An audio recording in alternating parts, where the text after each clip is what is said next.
All right, so today we're going to be taking a look at what is the kind of big topic that is that we're looking at throughout the course of this unit, and that is graphing linear inequalities. And so this is the big one. How do we graph linear inequalities?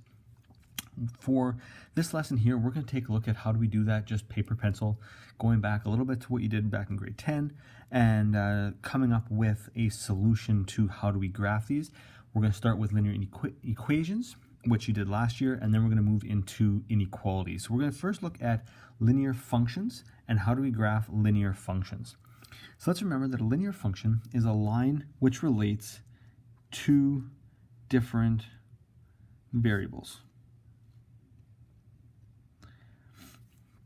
Okay, often we're going to be using x and y, and I'm going to say preferably x and y. I'll be using mostly x and y. I may throw in the odd other variable as well, but usually I'm going to use x and y, but I want to make sure I know what x and y represent. For this course, yes, there's going to be some times when x and y are just random variables, but often we're going to be taking a look at where is or what they are particularly. Okay, what is a particular variable? Okay, the variables are usually related to the problem involved, as we're going to be dealing a lot with contextual problems. And how do we take what we sometimes call real life example, and how do we put that into in this case it's going to be a function, a graph, and how do we represent that mathematically? Now when we draw on a graph, a linear function is always going to be a straight line. I'll show you next week or in a couple lessons as to what happens when you don't have a straight line. We'll deal with that more next unit as well as next year. You're going to do a lot of curved lines. They're a lot of fun, just as a FYI. But we're just look at linear functions right now. They're a straight line. They're made up of an infinite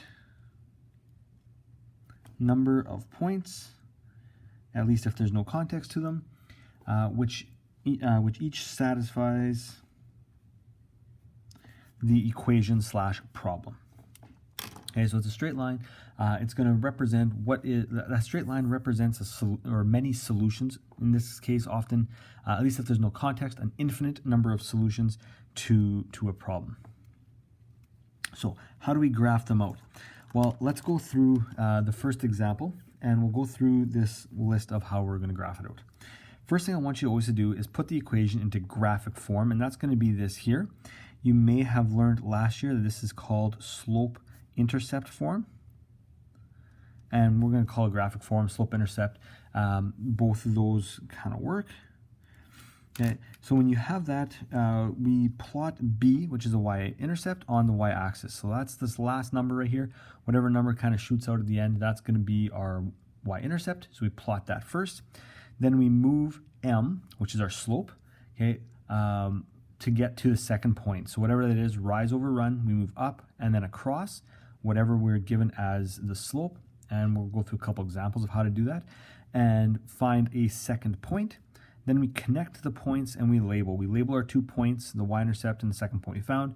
We label our equation and we label our x and y axis as a part of that.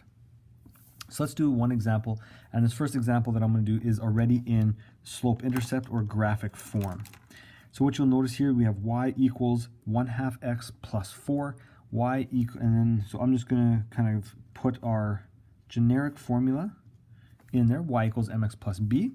We'll notice that m is our slope, it's 1/2, and b is our y-intercept, and that is 4. Okay, these are the two numbers that we always take out of it as we understand what our y-intercept are and our slope is going to help us to graph our line. Now we're going to do both of these examples on the same graph, so I'm going to do them in a different color pen, but it's important that we make sure we label them so I know when you draw one out exactly what you are representing. When we do this here, my graph should be labeled 2, 4, 6, 2, 4, 6, -2, -4, -6, -2, -4, -6. Sometimes we'll adjust them. Often it's just kind of what we see there. We start with our y-intercept, and that is 4. So that's right here. This is our y-axis right here.